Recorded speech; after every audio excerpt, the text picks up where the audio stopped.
안녕하십니까. 땅바닥 151편인데 이게 사실은 어저께 녹화를 했는데 설명이 좀 부족한 것 같아요. 그래가지고 마음에 안 들어서 오늘 다시 녹화했습니다. 자, 이렇게 보셔야 돼요. 여기에 새로운 용어들이 나오기 시작하는데 이게 이제 토지를 전문하시는 분들이나 33회 공인중개사 분들이나 아니면은 토지를 전문으로 중개하시는 분들은 전문가분들은 잘 아실 거예요. 그런데 나머지 분들은 이게 좀 이상하게 용어가 낯설은 용어인데 이게 왜 그러냐?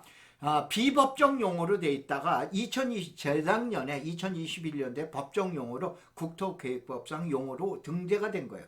그러면서 이 내용이 나오기 시작했는데 이렇게 보셔야 돼요. 우선은 제일 먼저 자, 여기 나와 있는 대로 비시가와 지역이라고 나. 이제 설명을 뒤에 가서 설명을 드릴게요.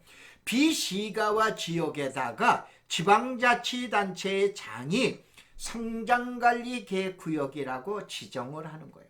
그러면서 거기에 마스터 플랜이 성장관리 계획이라고 그러는 걸 수립을 하게 되는 게 이게 지금 얘기한 성장관리 계획 제도인 거예요.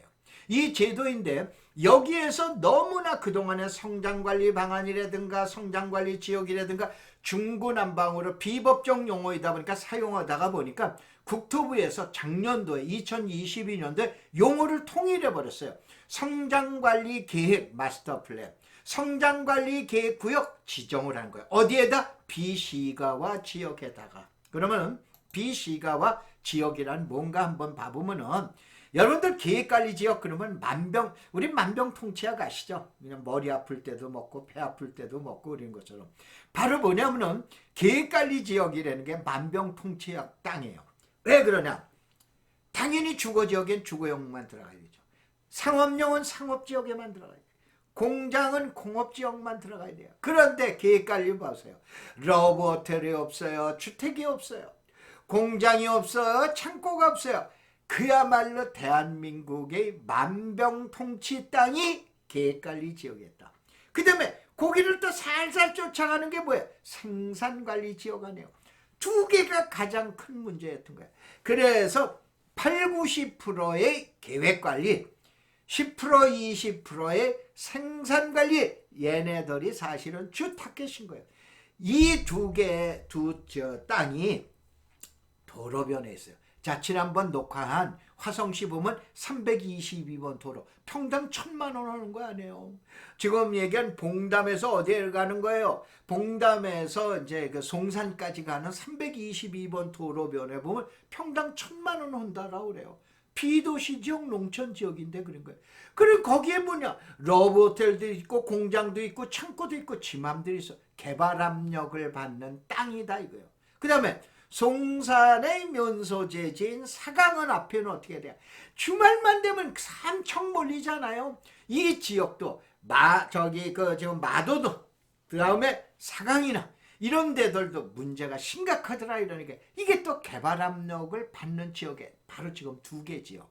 다시 한번 큰 도로변, 간선도로변이라든가 개발 압력을 받는 지역의 계획관리 얘가 문제더라 이게. 얘가 그야말로 만병통치 땅이 되더라 이거요. 그래서 그 땅에다가는 지자체장이 성장관리 계획구역이라고 지정을 하라 이거야. 그러면서 성장관리 계획을 수립해라 이거야. 그러면은 그 지역에다가 개발을 유도했기 때문에 보너스도 주고 인센티브도 줘라 이거야. 집단적으로 개발을 시켜라 이거야.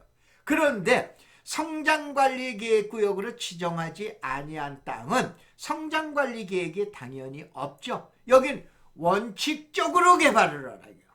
법대로 개발을 하라 이거예요. 그렇게 되다 보니까 이제부터 개발이 어렵게 되는 거예요.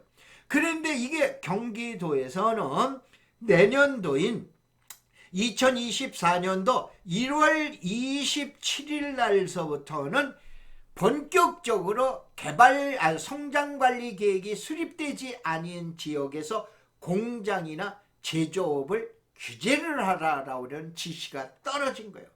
그러니까 내년 1월 27일 이후서부터는 계획관리 지역과 일부의 생산관리 지역에서 커다란 변화가 오게 된다 이런 얘기예요.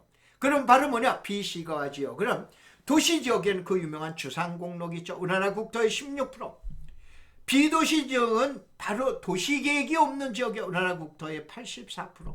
그럼 바로 뭐냐면 도시계획이 없는 아까 계획관리지역이 제일 대명사예요. 이게 비도시 지역인 바로 관리지역, 농림지역, 자연환경 보존지역. 근데 여기에다가 시가화가 아닌 주거 상업공업은 시가화가 됐지만은 시가화가 안 되고 예비용 시가화가 뭐야? 녹지지역 아니에요. 그래서 녹지지역, 관리지역, 농림지역, 자연환경 보존지역에서 바로 뭐냐? 난개발의 압력이 가는 큰 도로변, 간선도로변이라든가 개발 압력을 집중적으로 받는 지역에다가 바로 뭐를 알아? 지금 얘기한 대로 자, 성장 관리 계획을 수립해라 이거.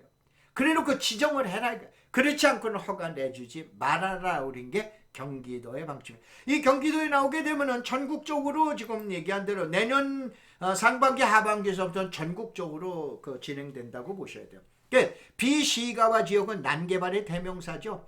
주거용은 주거, 공업용에는 공업, 상업용은 상업만 들어가야 되는데 어떻게 되는 거야? 동네 한가운데 러브호텔 있질 않나, 취락지구 지금 옆에 공장 있질 않나, 동네 맨 구석에 오염 공장 있지 않냐. 그야말로 개판인 난개발이 되더라 이거. 그래서 이런 데 가장 큰 문제가 있는 거야. 그래서 저 가장 큰 문제는 뭐냐? 개발 압력이 아까 얘기한 높은 지역에 그냥 이것저것 짬뽕으로 들어가 있더라 이런 얘기예요. 그 다음에 간선도로변. 지금 얘기한 간선도로는 중요한 지점과 지점을 연결하는 게 간선도로죠. 이러한 간선도로변에 공장도 있고 창고도 있고 그러더라. 이거 안 된다 이런 얘기야. 그런 데는 당연히 어떻게 돼? 근생시설이나 이런 게 들어가야 되는 거 아니냐 이거요. 그래서 이러한 개발을 유도하게 되는데 이러한 저 두 개 지역을 대상으로 한다 이런 얘기예요. 그래서 개발을 유도하자 이런 얘기예요. 그래서 여기를 성장관리계획구역으로 지정을 한다 이런 얘기예요. 자, 그래서 이건 법률에 대한 얘기예요. 국토부에 지침을 올려놨어요. 자, 성장관리계획은 비시가화 지역 다음에 어느 한 지역에 해당되는 지역의 전부 일부를 갖다 지정한다 하는데 개발 수요가 많아 무질서한 개발이 진행되거나 진행이 예상되는 지역 쭉 읽어보면 뻔한 거 아니에요. 그래서 이거를 갖다 제가 검토를 해봤어요. 어떻게 되냐? 현재 발표되어 있는 성장관리계획구역 지금 지방까지 계속해서 발표하고 있어요. 지금 수도권만 아니에요. 전국적으로 다 발표하고 있어요. 발표하고 있는데 80%에서 90%는 계획관리 지역이에요. 나머지 1, 20%만 생산관리 지역이에요. 그러면 앞으로 지정받는 데는 당연히 아까 두 군데 중에 하나라고 했죠. 간선도로변이라든가 아니면 개발 압력을 집중적으로 받는 지역. 이러한 지역에서는 지금 얘기한 어차피 집가가 많이 올라가 있죠. 왜냐? 인센티브 들고 보너스도 주니까. 그래서 자 이렇게 해서 어떻게 됩니까? 이제 엄청난 커다란 변화가 몰려오게 될 거다 이거예요. 그래서 2024년 1월 27일 수도권 땅값에 큰 변화가 오는데 그동안에 중구난방으로 공장도 있고 러브호텔도 있고 창고도 있고 이런 개판 5분 전인 이러한 난개발 지역에 이제 체계적으로 개발을 해라 이거예요. 그래서 경기도는 2024년 1월 27일부터 계획관리 지역 내에서 성장관리계획을 미리 수립한 경우에만 공장이나 제조업소의 입지를 허용하라 라고 하면서 각 시군에다가 어떻게 지침을 하달했어요. 그러니까 내년도 1월 27일 없어 큰 변화가 온다라고 보셔야 돼요. 그러니까 여기는 이렇게 보셔야 돼요. 유도형이라고 그러는 거는 아까 잠깐 얘기했지만 이거는 어떻게 되는 거야? 비도시 지역의 개발진흥지구, 그 다음에 비도시 지역의 지구 단위의 2종에 그 2종은 폐지시켰죠. 이거를 합친 거예요. 그러다가 보니까 어디냐? 유도형은 개발진흥지구를 닮았다고 보시면 돼요. 건물에다가 집중적으로 유도를 한다라고 보셔야 돼요. 그래서 여기는 주거형, 산업형, 근린형이라고 이렇게 나와요. 그 다음에 일반형이라고 나와요. 일반형은 아까 얘기한 지구 단위 계획이나 비슷한 용도로 봐가지고 용도 지역 안에서 건축물의 건축을 허용을 하면서 여기는 용적률과 보너스와 그 다음에 어디입니까? 업태까지 추가를 가능하게 하는 거예요. 그래서 유도형은 건물, 그 다음에 일반형은 토지 위주다라고 여러분이 보시면 되세요. 자, 여기에 대한 지침이나 이런 거를 다 설명을 드릴 수가 없죠. 여러분 다움에 오셔서 네이버도 있는데 다움이 메인 카페이다 보니까 다움의 땅꾼 대학을 치세요. 회원 가입 안 하셔도 됩니다. 여기에 정보 무료 서비스라고 우리는 방이 있어요. 이 방에 가면은 지침이나 훈령이나 이거를 올려놨어요. 그러니까 아까 얘기한 대로 회원 가입을 안 하셔도 되니까 여기는 일반 그냥 지금 얘기하는 그 외부인이라 하더라도 무료 서비스 방에 들어가셔서 여러분이 자료를 다운 받으시기 바랍니다. 자, 여기 이제 사례를 보여드릴게요. 광주시 사례를 보세요. 여기 이제 초월읍입니다. 여기 이제 곤지암이에요. 당연히 이쪽에 봐보면은 초월이나 곤지암 쪽으로 몰려있죠. 그 다음에 도로변 쪽으로 몰려있는 걸 보잖아요.